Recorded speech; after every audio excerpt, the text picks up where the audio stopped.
Hey everyone, happy Monday. Welcome to a brand new episode of La Vida Baseball Live. It is July 13th, and you know what that means. There are exactly 10 more days until opening night. It sounds like it's right around the corner. Welcome, everybody. Thank you for watching. I'm Julie Alexandria here in San Diego alongside Ozzie Guillen Jr. in Chicago and Jennifer Mercedes joining us from New Jersey. Guys, 10 more days. A lot can happen in 10 days. But still 10 days. A lot can happen in 10 days. You know what? I think that regular spring training, 10 days, you're like locked in. There might be one or two spots that you're fighting for.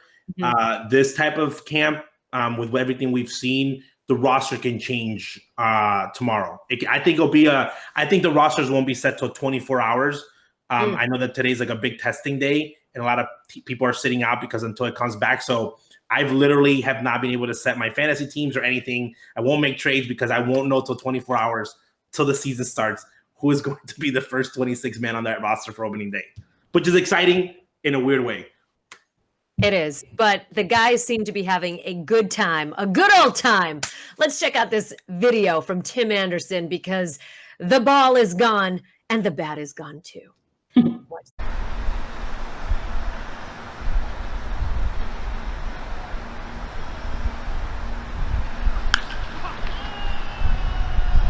Oh, he did it.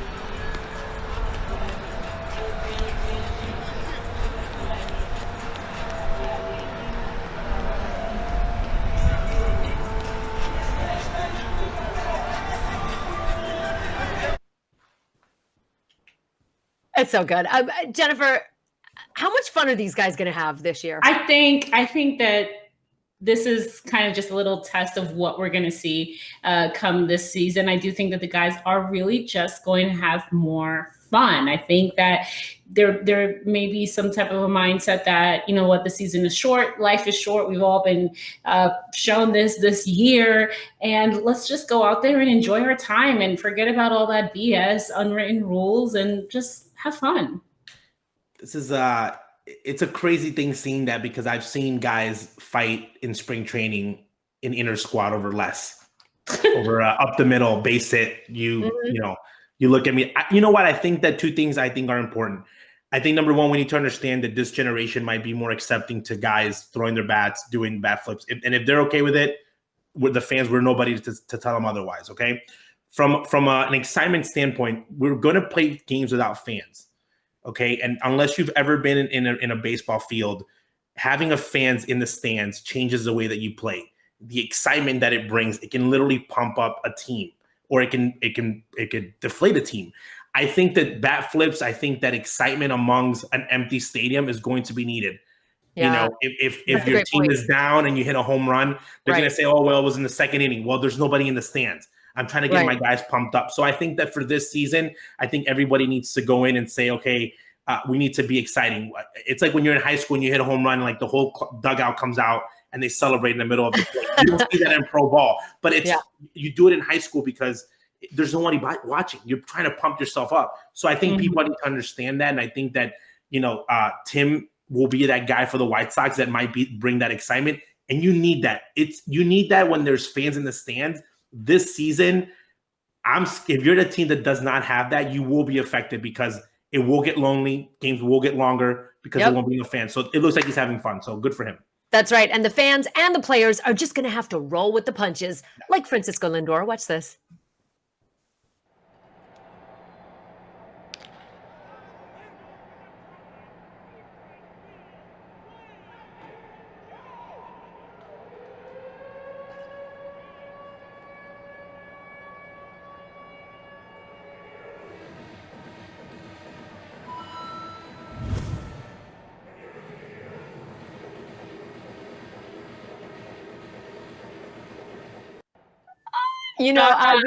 It's so good. He's healthy because he's doing that. You know what? There's a lot of chirping. So you guys have been around baseball players. There is pitchers, and then there's offense. And pitchers stick with pitchers and all. And this is a good time to, do a little smack. The guy who's on the mound, Clevenger, he talks a lot. He's friends with Bauer, so I'm sure that he was like, I'm going to give you my best stuff. And Lindor, Lindor's been this guy that 2 years ago he could have been the best player in baseball. And injuries, and he's had a couple setbacks, and he's quietly gotten really, really good in like coming back in 100% shape. And he's had a great spring. Every time they put something on the Indians, it's him doing something. I think that he's going to have a great 60 games. So it's fun to see this. I'm a little more, I don't know if like the highlights, they're not highlighting pitchers striking out hitters. I feel like all the highlights are guys taking guys deep. So I'm like, is the Indians pitching not that good, or is their offense really, really good? Same thing with the White Sox. I've seen Encarnacion do the fake parrot like 6 times. I'm like, is Encarnacion in really, really good shape, or is the White Sox pitching that good? But again, it's good, but it's fun. Ozzy, I think to your point about trying to make the game exciting and them going out there, it almost reminds you a little bit of a league of their own, and that scene when they have to try and get the fans to watch and do certain things and then do the split and go over the bar. Like that, this is what that reminds me of, is like, okay, we need people to keep talking about us. What are we going to do? Let's keep doing it. That's what this reminds me of, and I love it all. We love that. You know what? I think that especially for Latino baseball, we're people always, when people say Latino baseball, they mean hard baseball. They mean fun baseball. They mean guys are sliding headfirst into third base. Emotional baseball. Emotional baseball. And it's funny because there's a lot of players who are not Latino that play that way that we are excited. Bryce Harper, Pete Rose. Bryce Harper, people are like, oh, his numbers are not great, but he's on the top of marketing and the way that people play is because when Bryce Harper gets a double, it's a memorable one. He's sliding in second base, jumping up. So I think that's when you're watching the game of baseball, especially now that we're gonna have to watch it on TV, that makes a huge difference. People assimilate and say, oh wow, that's a really exciting guy to watch. Javi Baez is another one. He's exciting even though he's not in the main play. And for Lindor to do this, and again, you can see that they're chirping at each other and having a good time. And again, hopefully they get to do it in the regular season. I don't know if he's gonna do the tumble in the regular season because he'll be scared of an injury. But again, the fact that he did it, I think that it shows that athleticism. I'd probably break my neck if I try to make it. No, it's good. And it brings the energy and it makes me pumped up personally for the season. So 10 more days, I think we can do it. But as we've seen, as this truncated 2020 season gets underway, more and more players day by day are either opting out for personal reasons or for health reasons. And Aroldis Chapman is one of the latest players to test positive for COVID. Manager Aaron Boone of the Yankees said that he will not be here for the foreseeable future, but that he is doing well. And according to him, he says, Aroldis, he says he does have a few symptoms, but nothing too serious.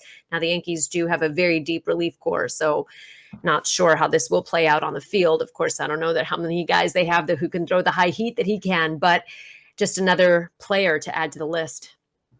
Well, I think that for him, I think for the Yankees, they battled so many injuries last year that from a playing standpoint, Aaron's going to be able to manage it. From Aroldis, he got it. I like the fact that the positive is that he hasn't shown symptoms. He's not on the Freddie Freeman side. Again, I think that there's two sides. If you get it and you're extremely sick and it becomes extremely dangerous, your life is in danger, that's one side. And if you get it and you can battle it and come back quick, hopefully every player's on that side. Like, hopefully everybody that gets every human being. So for Chapman right now, I love the words that he just used, foreseeable future, because I think that when you put a time frame on it, he would say, well, Chapman's going to come back in 2 weeks.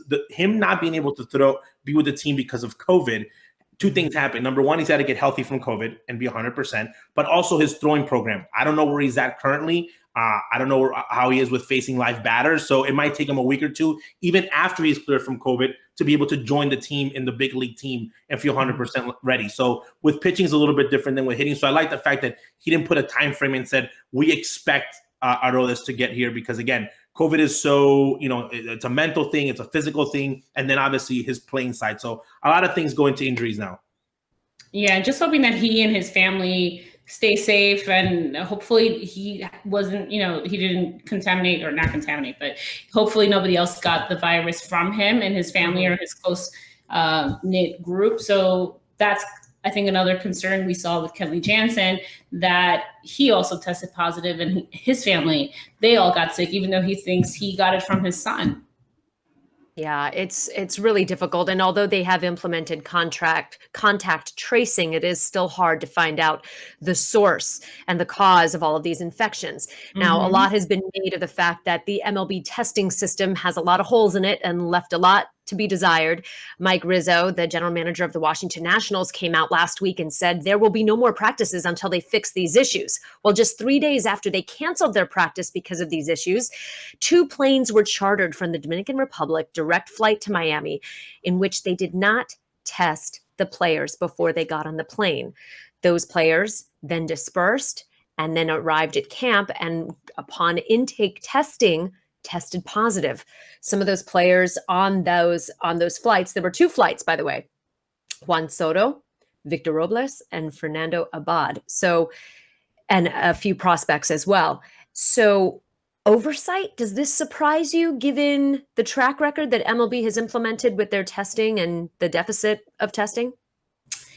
Yes and no. I understand the situation in the DR is even worse than the situation here in the US as far as testing goes, and trying to get back the tests as quickly as possible. I have family members over there who it took them a while to even try and get tested. I'm sure that they would have been able to get them tested, but getting the results, how quick would that have been, and et cetera, et cetera, et cetera. So I can understand it, but it's almost like we had been dealing with this issue for so long that they had time to try and do something before getting the guys over here. But I understand it.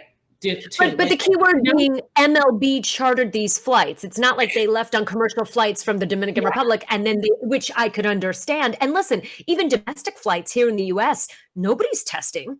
Nobody's testing civilians, as you call it, I think it was non-players. Yeah. I think it was just something that one of those things that when you're in a project, no one really thought about. Mm-hmm. I think that no one really thought about. I think that because people think that you're quarantined the whole time, that guys are safe. Again, that you can catch it, but you don't know. It could be something that's 2 seconds. And I think that from guys, if they ask a player and said, "Hey, were you being safe?" and the player said, "Yeah, I feel like I haven't gone anywhere, and I've been with my family the whole time." I think especially because they didn't show symptoms. Okay, they got on the flight because there was no malice on getting anybody sick in the sense of, yeah, I've been feeling great. Right. So they took their word for it from an MLB standpoint. Again, it's a catch-22 because I think again, there was a lot of young players on that flight. But if you're a veteran player and some guys that had did it before, you go and get tested and see, where you at in the testing. But again, is it testing, is it good, is it bad? Should the team, like the Nationals, should have sent him a private flight for Soto if they wanted him not to be around anybody. So I think that it was something that if it was going to be really hard to know if everybody on that plane was going to be 100% COVID free. It was just something that they had to take a chance. And fortunately, they're here now and that they can be taken care of. Steve Cishek said it best. He said that he felt safer being with the team because he knows that at least when he's practicing, he knows that his teammates have been tested. Okay. Mm-hmm. Before, when he was in Florida, he was working with, just 10 guys, but no one was getting tested. So again, I think it was just a part that Major League Baseball just said, okay, we're just going to go with the trust system and making sure these guys have been safe. And, maybe could have been one guy that just had it for the whole time and really didn't know. So, I mean, and the thing is too, that they don't really know if they got it when they got to Miami, right? Correct. Miami didn't got it there. Hot spot. And what I think what maybe should have been done was once they got to Miami, quarantine in Miami for a couple of days, get tested there, and then okay, you guys can go here. You can disperse. That's where I think the fault is in all of that. But but I will say, and that's a great point, Jennifer. And I think that a lot of this is just a victim of timing and lack thereof. There just isn't enough time, given this sort of spring training part deux, this second half. It just isn't enough time to allow for the proper testing, for the proper protocol. I just think there's a lot of oversight because people are just in a rush to get these guys back from whatever country they may be in and to grab them and to put them back get them intake testing, which is the first preliminary test that they all underwent, and then to subsequently test them every other day, as MLB said, which we've already seen there's been problems with. It just seems like it's a big rush. And now with just 10 more days, you have to expect that more of this is going to happen. I was talking to an MLB executive on an MLB team. So there's rules about when you're in the 26-man roster, if a guy that's not on the roster can fly with the team. One of the concerns that they have right now is, yes, these guys are playing in their taxi squad in the city that their team is from. But let's say that you're playing, Milwaukee or somewhere that's not in Chicago, for example, and that player needs to get there. Okay. if your area, like right now, Illinois, there's no issues, it's fine. But if you're going between states that one has a high number and you're going to a state that has a low number, or vice versa, they don't know if they should test somebody before going there. So from a DL standpoint, you don't have 5 days to get a guy into a roster. So they're like, are we allowed to fly with like 5 guys just as backups, just to have them with us just for testing? Because we're scared of throwing somebody in the mix with the 25 players in the roster if they haven't been with us on a couple-day road trip. So they're going to have to figure out that, on like, are you going to fly with 5 extra guys just in case? Well, and that's the issue with Toronto, right? With the law right now is for everybody. The law is if you are found to be out, not quarantining, and if you've traveled from the U.S. or anywhere else, you could be fined up to $750,000 and face jail time. Now, the players are also facing this. Some of the players have said that they were told that it's only for the 2 weeks, but in reality, if this is the law in Canada right now, then you're going to face this the entire season. So what happens? Okay, so, but Julian, we had talked about this previously. I said, oh, I wonder if they're going to use the hotel in the stadium, and that's what they're doing, right? They're using the hotel at the stadium. So I saw some players complaining, like, what? Are you kidding me? That's crazy. But this is not an MLB rule. This is a law in Canada. Now, is it okay for the players to be upset about this? Maybe not. This is what they're trying. The countries, states are very different in trying to protect their citizens. Yeah, especially if you're having guys come in from the East Coast on a road trip. I'm not worried about Toronto because they're from there. But again, if they fly into the United States and they play, New York, Baltimore, and they come back, the country's like, yeah, it's great, but we need you to oblige by the rules of being, being in the quarantine. And again, if Toronto was going to have baseball, we knew that this was going to be the case. And this is a case, again, we've talked about this, in the state of Illinois. If you fly right now to Florida, right now the mandate is if you come back to Illinois that you're quarantined for 2 weeks. That's why there's no baseball in Florida if you play in the Central Division.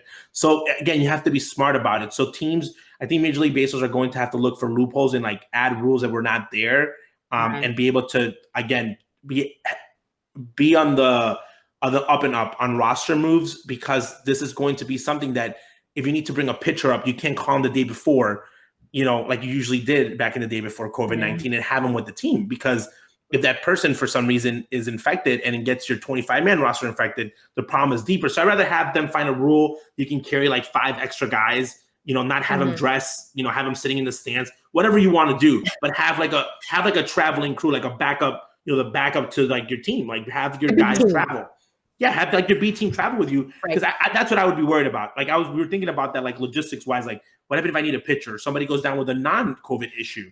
Someone goes with a tight arm. How do you get a player there quick enough? Right. Without having to travel? That brings us to our next topic, because maybe, Ozzy, and maybe you're onto something, because maybe that B squad could be made up of minor league players who are not playing right now. Earlier this month in July, it was announced that the minor league baseball system will be canceled. There will be no minor league baseball played in 2020. And that leaves a lot of players in a really tough spot, especially those players who are foreign born, who are here on a P1 visa, which is an athlete's or player visa. Now, Latin American players make up for about 28% of the minor leagues. So where does this leave them? They are only here with that P1 visa is only valid if they are employed, making a paycheck, or currently actively working, doing promotion, or playing for a minor league team. Well, now that's all been scraped, so these guys are kind of lost. And what is next for them? Of course, you hear about minor league players having to get regular jobs, quote unquote, during the off season. But this leaves these guys in a tough spot, especially when they may not be able to fly back to their home countries. We are in the midst of a pandemic. And here is where, and I'm just going to go there, here is where this pandemic gets political. People say, don't make this political. Well, it is political when you're talking about foreign-born players and when you have a system in place of, saying that they are going to send back foreign-born students to take online courses at universities who are not attending in person here in the U.S. So what does that mean for these players? This is a hard one. So I'll go first. Jennifer's been saying this since the beginning, and I've backed her up on this from day one. This is on Major League Baseball teams. because if they're getting paid, they don't lose their visa. So you're not paying them already a lot of money. You're already paying them nothing. And we've already done the math, and you've already released the guys that you didn't want. But if you're on a roster right now and a team is counting on you for next year and for the future of your franchise, you need to have these guys on a payroll, because now they're falling onto the cracks of being here illegally.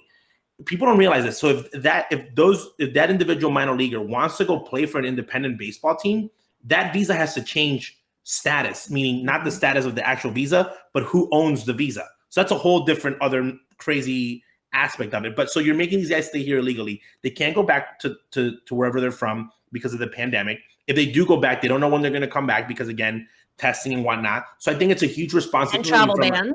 Travel bans. I think from an ownership standpoint, okay, this is a huge, huge, huge mistake that Major League Baseball teams are making, because you're responsible for these guys. This is the future of your franchise. And now they're here left to just literally hang. I know a minor league guy that was sent and was literally stuck. I sent him money because he was stuck in Panama, because it was during the middle of the pandemic. His flight was through Panama. Venezuela closed, couldn't come back to the States, and this guy was in Panama with nobody that he knew. And the team wasn't responsible. No money in a country you're not from. So these stories, they're not made public in the media. But in the world of baseball, you keep hearing it. Oh, so-and-so's stuck here. Oh, so-and-so's living with this player here. And it's like this. It's sad because everybody knows that it's happening. And then finally it comes out that it's a visa thing. And if they're here illegally, and by the way, for the people that don't understand this, even if they're here with that visa, they can't go get a job somewhere legally. Yeah. They have to work under the table. That's the issue. So this is on the teams. This is a responsibility because they're your players. And it's just really, really unfortunate and sad. And one of those things that I really wish that they really would push forward and say, these guys need to get paid because of situations like this. And Julie, to your point about it getting political, it's almost the same situation that a lot of the foreign students are in right now, right? It's the same idea. The administration wants to send back students who are only taking classes online if they're not taking a class physically at the school. And it's like, but there's a lot of these countries aren't even accepting U.S. travelers. So what exactly are you going to do with them? Where they can't go anywhere anyways. A lot of Latin America, I think the DR just opened. So it's still a really difficult situation. And Ozzy, like you said, it's not like a lot of these players, unless they have, unless some of those minor league guys, they were able through some miraculous way get a resident, become a resident here in the US, then yeah, you can't really work unless you then work out another form of a visa through another company, through another job where they will sponsor you. But that's something that takes time, and it's not that easy. Those who are able to do it, amazing, right? But if you have to go back home, you can't even work under the table, right? Because you have the fear of then possibly losing the visa for the next year. Mm-hmm. This is on the teams, and I think the teams need to figure it out. I do think, Julie, that might be an idea, carrying the B squad. Obviously, you can't carry everybody. You can't carry all of the minor leaguers, but they have to figure something out for these guys who, at the end of the day, this is their only way of life. This is the only way that they can support their families. It's the only way it's the only thing that they counted on, right? Because nobody was counting on COVID. So they need to figure it out. Yeah. And by MLB figuring it out, we're not talking about David Price figuring it out, who floated the Dodgers minor league system, I'm guys. talking about players. This is on the team. If you were able to take a kid away at 16 years old from their Latin American country, you're responsible for them. Okay, you're responsible as a franchise because it's a franchise. Okay, and you've already fought the players for money. And again, if you're going to take a loss as an owner, because you have to pay the minor leaguers, if you're such in a financial situation, talk it out with Major League Baseball. Figure something out. You have powers of banks. Do whatever you need to do, but you need to keep these people employed. Just like you're fighting for the front office people to keep them employed, these guys work for your team. So it's not like you're not paying buses, you're not paying the season. Just give them their minimum salary. Just give them something to be able to stay here and at least practice on their own and just be able to put food and rent, or figure something out where they get to be in one place, put them in one hotel and they can train. Whatever it is that your team wants to do, keep them here. Yeah, or if like you said, like speak to a bank or talk to the administration. We all know that all of these owners have relationship with the administration, right? So speak to the administration, see if these guys, if you can work something out with the visas that they have, change them into a visa where they can actually get another type of employment while they're already here. You're not going to send them back into a country that may have even higher numbers, right? Or the uncertainty is just so high. This is like one of those times where we really need you to work with the administration and see what can happen. Yeah, and it's just another glaring example of the fact the minor leagues do not have a players union to represent them when it comes to major issues like this. Okay, moving on. Let's talk about Music City, because 3-time World Series championship winner Dave Stewart wants to bring an expansion team or just relocate to Nashville. Tampa Bay. He wants to relocate and start up a team in Music City, USA, which would be the first majority Black-owned franchise in MLB history. Now, he says ideally they would like to have 2 expansion teams, so they would bring the amount of teams from 30 to 32, which would make it easier for scheduling. But what do you guys think, Nashville? New team?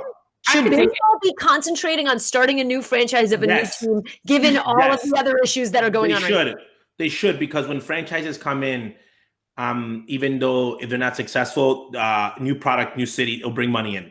Okay, Nashville is shown to be a great market for other sports team. The fact that it's the fact that they're trying to expand, but the way they're trying to expand. Okay, Dave Stewart, Dave Dombrowski, Tony La Russa, they're all good friends. Yeah. Major League Baseball is behind this because Major League Baseball is behind all ownerships. Okay, they like to place their owners and who they want. But I think they're looking to be in the forefront of being one of the first leagues to have a majority-owned Black team, okay? And Dave Stewart would be a great baseball guy. I think that's one part of the story, but I think expanding, I think the way the leagues are growing with minor league baseball going away, for example, this Nashville has been a place that has had AA and AAA baseball for over 15, 20 years with different teams. So I think that they've proven that they can have people there. They have a stadium. I think it would be a great market. But yes, I think that you have, because these conversations, I don't think that it would be for next year. I think it's for 3-4 years down the road. And when you have someone established, when you have these guys that have been around involved in baseball for so long, you know that Major League Baseball has their back. So you know that the league is growing. And I think that if it's either a relocation or an expansion, I think it does help because it shows you that baseball is still wanting to be played, and you take your chances. So it'll be great. Just more jobs and again, a chance to do it differently from an ownership standpoint. So hopefully it happens. Agreed. I think I would look forward to a team or teams in Nashville. I think it's a great idea. And I think you need to start the conversation at some point. And like Ozzy said, I think, you start it and then you get the ball rolling for 2-3 years down the road. What division would they play in? Would they be Central? Because Nashville is like Eastern Tennessee. I think the divisions, I think that I have this weird feeling that Mr. Manfred, whatever works this 60 games, okay, we might see very different schedule next year. I agree. With realignment, with a number amount of games, playoff. Universal DH. So all these rules I think that are in there, I think that we might go away from the divisions. And again, for everyone that's younger, they don't know that at one point there was only 2 divisions and it was like 15 teams each way. So again, we've had so many realignments. And when you look at the history of the game, I know that the way that it's set up right now, everyone's a big fan of it, but it can always change. And you would see where they fit the best. But yeah, because it would be like a weird Central East. Nashville would kind of be like, where would you put them? Again, maybe, strength of schedule and whatnot. But anything can happen. So I think that from that, they would figure it out, because I think it's exciting to have expansion teams are always exciting, new logos, new names, new gear. And for the fans there, they'll support, at least for the first 2-3 years, everyone will be there because it's exciting and it's new. All right. We're going to end with this story because, Jen and I being from the East Coast as New Yorkers, you gotta love a Mets story.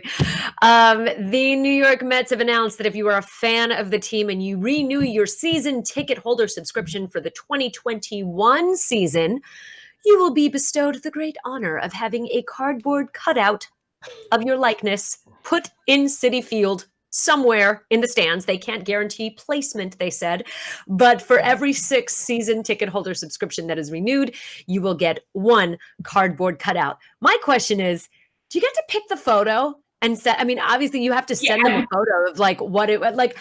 I think a couple of other teams are doing this. The San Francisco Giants started this trend. They were charging $100 for each cutout, which I was like, yeah, I would do that for $100. But like to renew a season ticket holder, that's a hard one. It's a hard one. It's a big commitment. Yeah. I mean, but Mets fans are gonna Met fans, so like they'll do it. For sure. Anyone who's a Mets fan that has their season tickets, they're going to renew. You know what? I thought that. So if I was a Mets fan and I wasn't very attractive, I would literally be like, I want my cutoff board to be Bobby Bonilla or like Lenny Dykstra. And I would literally fill up the whole stadium with like former Mets players. Oh my gosh, but it's fun. You know, it's a fun way to keep them engaged. Again, we've talked about it. You know, what would you do? It's just a fun way to fill the stands up. And again, I think that for teams that not only with the fans, but it'd be a really funny thing to have like a Bobby Bonilla. Oh no, you know what would be troll level 100 is if a Braves fan, Atlanta Braves fan got a cutout, bought a season ticket subscription, and then had a cutout of Chipper Jones. Correct. Hey, and then you can do it. But again, I think it's a great way to keep everyone engaged. I think it's something really cool and very unique. And you know, they can commemorate it and say, you know, this was my cutoff. The only part that I was like, this is going to be challenging is whoever has to put them up and down, you know, for rains and whatnot. You know, every day. I was like, who's going to have that material that's with what material is going to be doing it? 30 games though. It's only because they're only going to play half home. This is 30 games. The ground crew can handle it. It's 30 games. That is a lot of work. Where are they going to store them? Where are they going to put them? I think they would mail them back or ship them to the fans, right? I think, and then I think that during the broadcast, they have to show them throughout the game because then you'll be like, oh my God, look, that's me. But you don't think the broadcasters are totally going to do that in the KBO?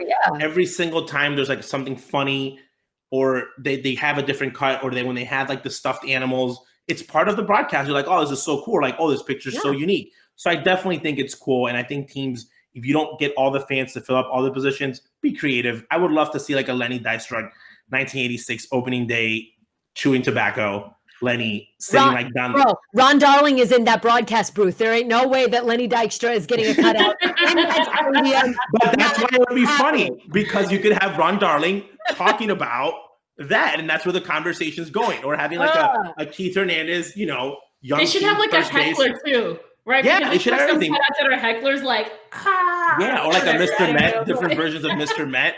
I literally have spent way too much time on this thinking about ways to do this, but I just think it's really cool. I think that it's ways to get there. And again, these are the positives in the times where, as a franchise, you say, okay, how can I bring value to my fans? I think that even though this pandemic is horrible and it's been so devastating, it has forced Major League Baseball to fast forward so many years that they would have taken so long to do so many cool things. And other leagues have innovative. And I think that in time of crisis, you innovate. And it's going to help the sport later on, because we've been sitting on our laurels for so long. We're so antiquated when it comes to marketing and the way that we do the games. You know, we still think that the walk-up song is cool. We think it's cool, like when they put something up like on the Jumbotron of like a guy's Facebook and Instagram. And it's like when you look at other sports, you're like, we're so behind. So I think that this has really helped, and hopefully it pushes it forward. Agreed. I could not have said it better myself. Baseball continues to evolve, and we certainly pressed the fast forward button on this one. So it'll be interesting to see what happens in just 10 days. But we will continue to keep you guys posted on everything that's going down in preseason MLB here on La Vida Baseball Live. Thanks for joining us, everyone. Thank you, Ozzy. Thank you, Jen. And we'll see you on Wednesday. Bye.